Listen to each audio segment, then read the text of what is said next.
정말 오래간만에 이렇게 같이 예배를 드리기 위해서 감사하며 굉장히 반갑습니다.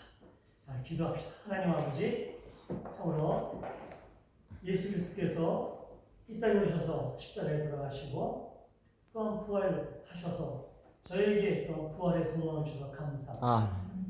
주님, 지금 어려운 시국에 있지만 우리의 신앙이 이 고난의 터널로부터 부활하게 도와주시고 이 부활의 주님을 우리가 이 시간 마음껏 찬양하게 도와주셔서 무엇보다 말씀이 우리 안에서 역사하시길 간절히 원합니다. 함께하지 못한 성도들 각 처소에서 주님 기억하시고 축복하여 주셔서 예수님으로 기도드리옵나이다. 아멘. 오늘은 부활주일입니다.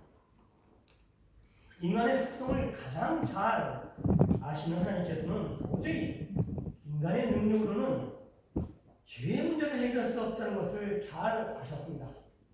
그래서 하나님이신 예수님께서 하늘의 영광을 버리고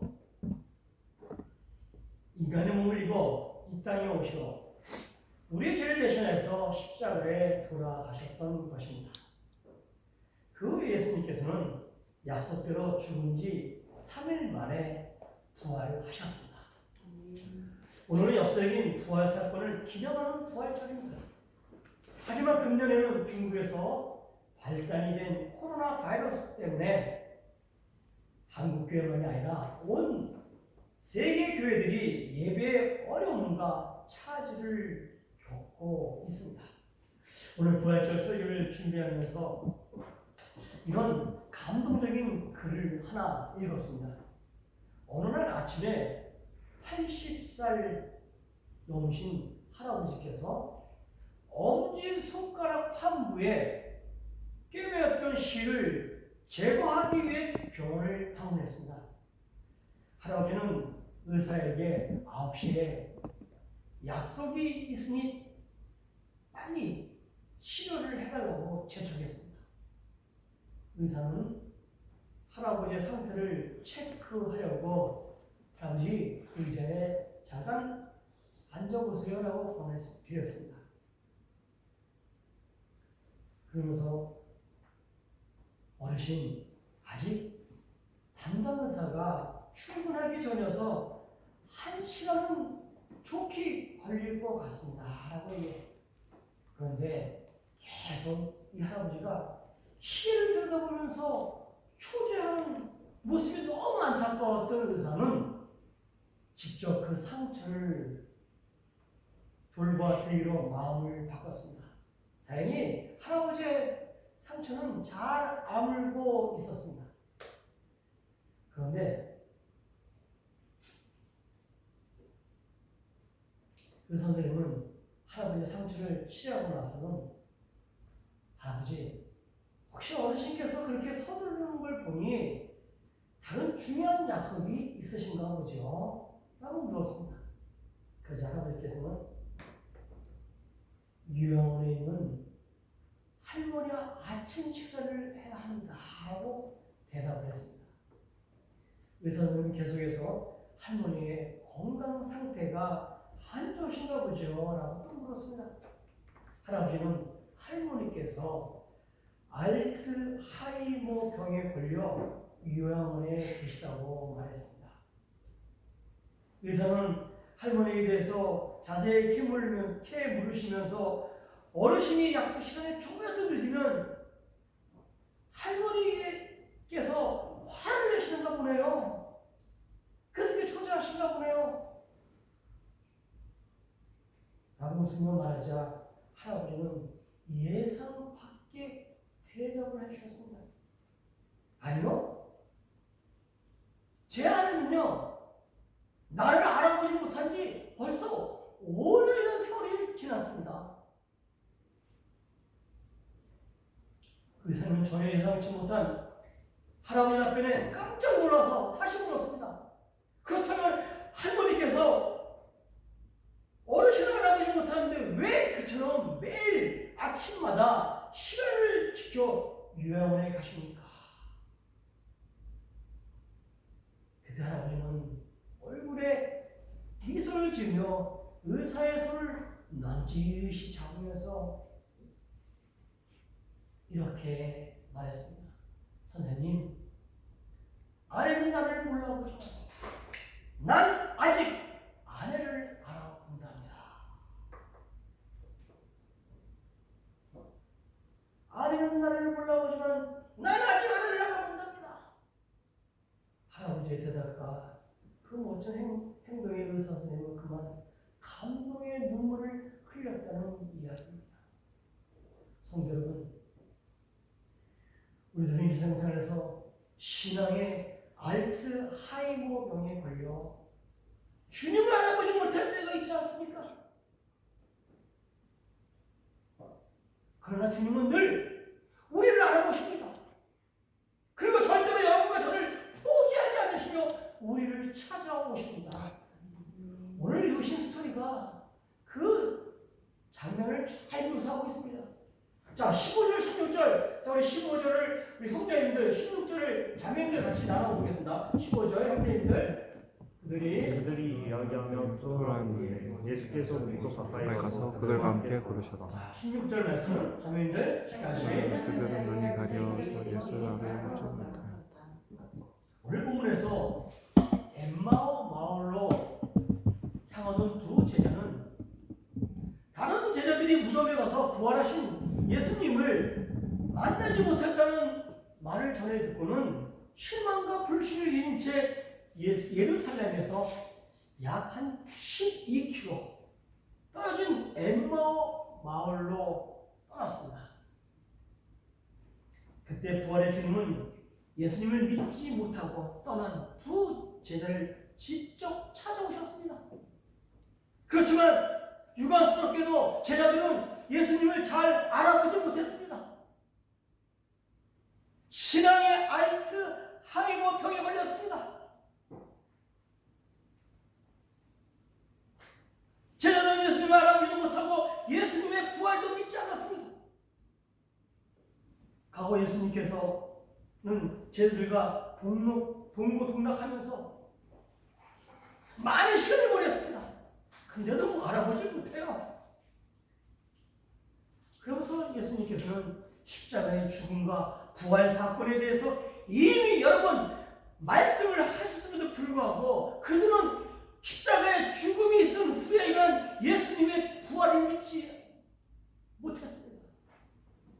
예수님께서 부활을 예고했던 말씀을 우리가 한번 성경을 통해서 확인해 보겠습니다. 마가복음만 세 군데를 통해 확인해 보겠습니다. 마가복음 8장 31절 말씀 우리가 같이 읽겠습니다.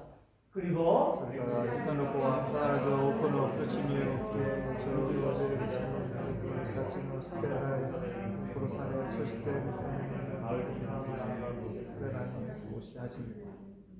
사흘 뒤에 살아나야 한다는 것을 그들에게 가르치기 시작했습니다. 첫 번째죠. 자, 그다음 두 번째로 마가복음 9장 31절 말씀 보겠습니다. 자, 같이 한번 읽어볼게요. 어때요? 자, 하시겠 소리와 예수가 되시다 주님하실 때 인자와 사람들의 손에는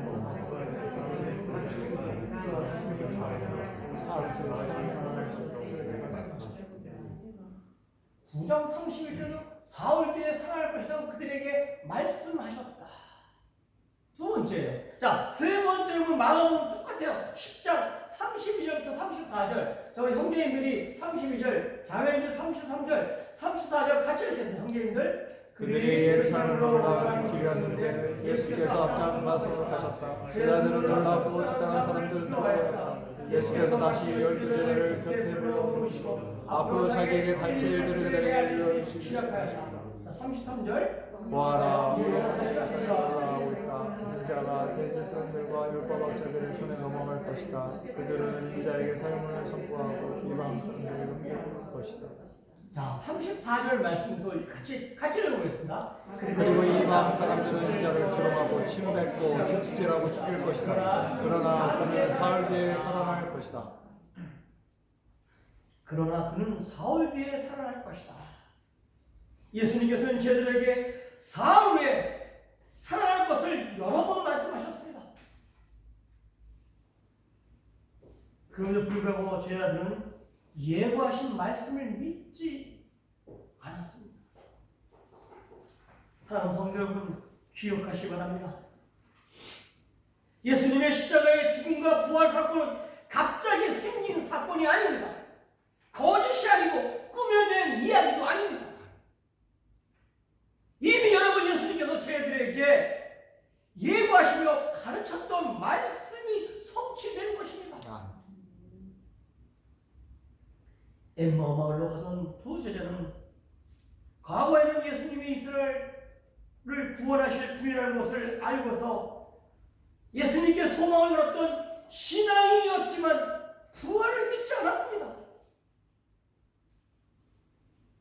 그들은 예수님께서 돌아가신 후에 살아나셨다는 소식을 듣고 그들과 함께 있던 몇 제자들이 무덤에 갔다가 그곳에서 부활하신 예수님을 만나지 못했다는 말을 듣고는 예수님의 부활을 믿지 못하고 예수님이 부활하신 예루살렘을 떠나 엠마오 마을로 향하게 되었던 것입니다. 하지만 예수님께서는 제자들을 사랑하셔서 그들의 죽은 신앙을 부활시켜 주려고 엠마오 마을로 향하는 그들을 찾아오셨습니다. 오늘 이 시간 죽은 우리의 신앙을 부활시키려 오늘 이 시간 주님 우리를 찾아오셨습니다. 그리고 예수님께서는 잠들어 있던 믿음을 향하여 그대들은 참 어리석습니다. 예언자들이 말한 모든 것을 믿는 마음이 참 무딥니다 라고 믿음을 일깨워 주셨습니다. 제자들은 믿는 마음이 무뎌져 예수님을 떠났던 것입니다. 성도 여러분, 부활의 예수님을 믿는 우리의 신앙은 안전하십니까? 우리의 마음은 무뎌져 있지 않습니까?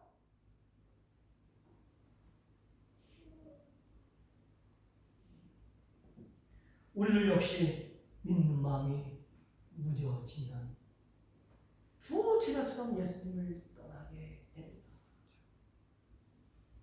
그러나 우리들이 믿는 부활의 주님은 여러분과 제가 어리석어 신앙이 무뎌져 주님을 떠나려고 하거나 혹 떠날지라도 끝까지 우리를 떠나지 않으시고 찾아오시는 사랑의 주님이신 것을 기억하시기 바랍니다.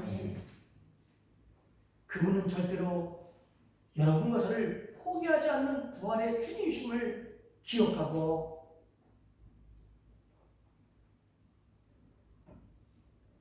이 부활절을 통해서 다시 한번 우리가 주님을 받아들이기를 주님의 이름으로 간절히 부탁드립니다. 다음으로 부활의 주님은요, 제자들에게 나타나 말씀으로 역사하셨습니다. 자, 31절, 32절 다시 한번 보실까요? 31절 제가, 32절 여러분이 읽겠습니다. 그제야서야 그들의 눈이 열려서 예수님을 알아보았다. 그러나 그 순간 예수께서는 그들에게서 사라지셨다. 다시 32절. 그들은 서로 말하였다. 길에서 그가 우리에게 말씀하시고 성경을 풀이하여 주실 때 우리의 마음이 속에서 뜨거워지지 않았던가. 엠마오 마을로 가는 제자들에게 나타나신 예수님께서는 오직 말씀으로 제자들의 눈을 열어주셨습니다. 말씀의 힘으로 제자들의 마음을 뜨거워지게 하셨습니다.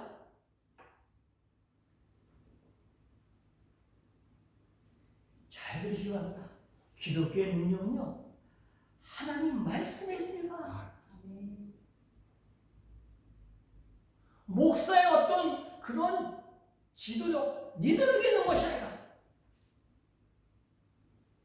어떤 교회 분위기에 있는 게 아니라, 어떤 많은 수가 모여서 거기에 능력이 있는 것이 아니라 하나님 말씀에 있습니다. 지난날 16세기의 종교개혁에서 가장 강조되었던 것 중에 하나는 오직 말씀이었습니다.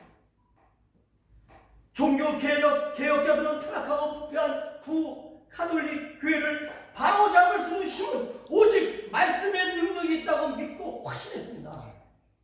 그들은 신앙생활에 있어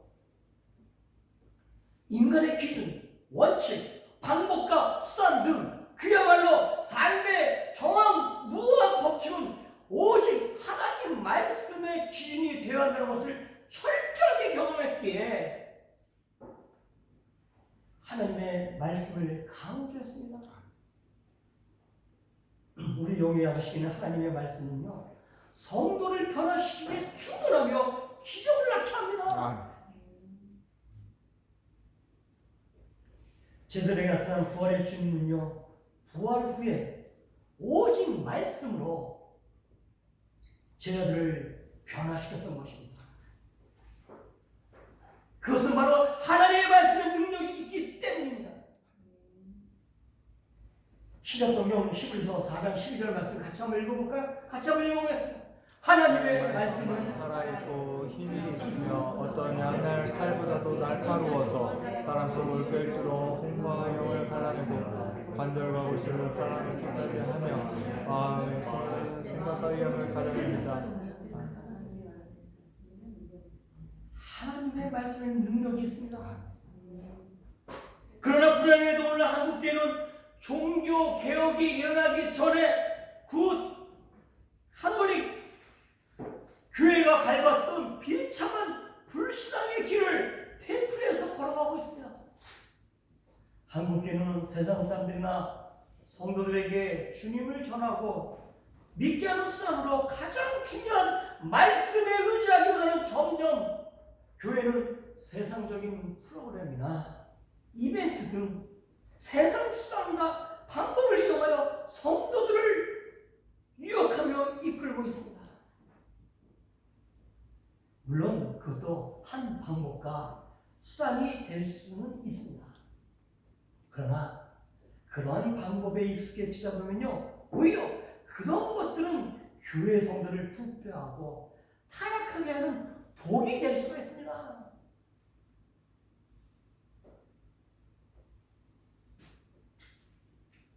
현대 교회가 성도들에게 하나님의 말씀을 바로 가르치지 못하다 보니까 신천지 집단이 활개를 치는 것입니다.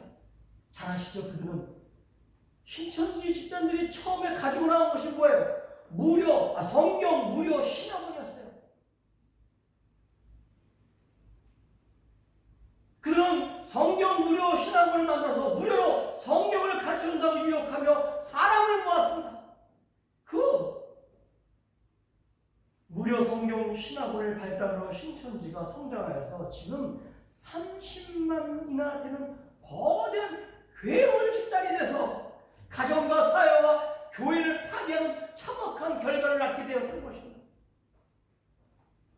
어쩌면 그들의 행포와 사악한 행동은 교회의 책임이 있다고 볼 수 있습니다. 교회가 책임이 있어가지고 그 문제를 해결하지 못하니까 사회가 해결해주고 있어요. 참 부끄럽지 않으세요?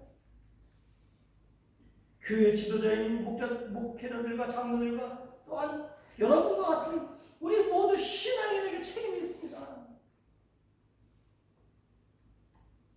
부활의 주님께서는 부활을 믿지 못하고 예수님을 떠난 다른 길로 가는 제자들을 찾아와서 그들에게 먼저 구약부터 시작하여 예수님의 부활이 실현되기까지 하나님의 말씀을 전하며 풀어주셨다고 했습니다.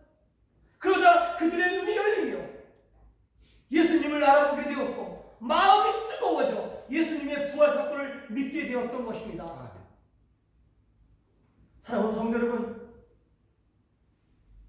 일본인 은혜교회 성도님들은 꼭 시간을 내어서 어렵겠지만 구약 성경부터 신약 성경을 읽어보시기 바랍니다.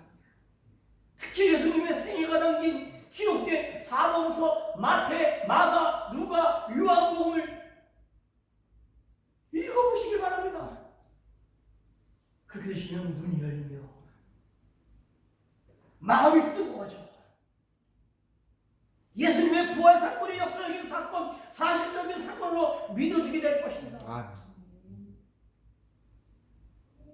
부디 하나님의 말씀을 통하여 눈이 열려서 부활의 주님을 알아보시는 역사와 마음이 뜨거워져 주님의 부활 사건을 믿는 성도가 되실 주님의 이름으로 기도합니다. 아멘. 끝으로 오늘의 메시지의 결론입니다. 두 제자는 예수님의 부활을 믿는 믿음의 단계에서 신앙이 업그레이드되어 부활을 전하는 부활의 증인으로 변했습니다. 자, 33절부터 35절 말씀 같이 볼까요? 33절 제가 읽겠습니다. 그들이 곧바로 일어나서 예루살렘에 돌아와서 보니 11 제자와 또 그들과 함께 있던 사람들이 모여 있었고, 자, 4절 읽으시고 간다. 모두들 말하기를 주께서 확실히 살아나시고 시몬에게 나타나셨다는 것이요. 35절 같이 읽겠습니다. 그래서 그래서 그 사람들께서 적군들과 빵을 떼실 때 그래서 오늘 알아보게 된 일을 이야기하였다. 이 성경에 보니까 엠마오로 가던 두 제자들은 부활하신 예수님을 만난 후에 다른 제자에게 그 부활을 알리기 위해서 곧바로 일어났어. 속히 예루살렘으로 다시 되돌아왔습니다. 그들은 예수님의 부활을 전하는 신앙의 증인이 되고자 어디까지 걸어왔는지는 잘 모르겠지만 가덕에서 발길을 돌려 곧바로 예루살렘으로 돌아왔습니다. 사랑하는 성도 여러분, 지난날 많은 제자들은 예수님께서 로마 군인에게 붙잡혀서 끌려가시자 그것을 직접 눈으로 목격하고는 로마 군인들에게 본인들도 잡혀 죽임을 당할까봐 예수님을 모른다고 부인하고 주님의 곁을 다 떠났습니다. 그러나 그들은 부활하신 예수님을 만나고 부활하신 예수님을 만나고 부활의 신앙을 갖게 되자 삶의 변화가 생겼습니다. 예수님의 부활의 증인이 되기 위해서 가던 길까지 포기하고 예루살렘으로 되돌아왔습니다. 부활신앙은요, 제자들만이 아니라 우리의 인생과 신앙과 가치관에 큰 변화를 주기 마련입니다. 오늘 이 자리에서 여러분과 저를 찾아오신 예수님의 부활의 예수님을 꼭 만나셔서 우리 모두가 부활의 증인 되시기 바랍니다. 지난 2000년 전에 아무 죄 없이 예수 그리스도께서는 우리들의 죄를 대신하여 십자가에 죽으셨다가 3일 만에 죽음의 권세를 이기시며 부활 승리하셨습니다. 우리들은 역사적이며 사실적인 예수님의 부활 사건을 믿는 믿음에서만 또한 멈춰서는 안 됩니다. 하나님께서 부활의 신앙을 믿는 여러분과 저에게 이 땅에서 소명을 주셨습니다. 미션을 주셨습니다. 그것은 예수님의 부활 사건을 증거하는 증인의 삶입니다. 부디 부활을 증거하는 증인으로서 살아가시길 주님의 이름으로 간절히 축원합니다. 기도하시겠습니다. 하나님, 바로 예수 그리스도를 버리고 부활을 믿지 못하고 떠난 제자에게 찾아오셨던 주님, 이 시간 우리를 또한 찾아오시는 주님 감사합니다. 우리가 부활을 믿을 뿐만 아니라 이제 부활의 증인으로 살아가게 도와주셨습니다. 예수님으로 기도드리옵나이다. 아멘.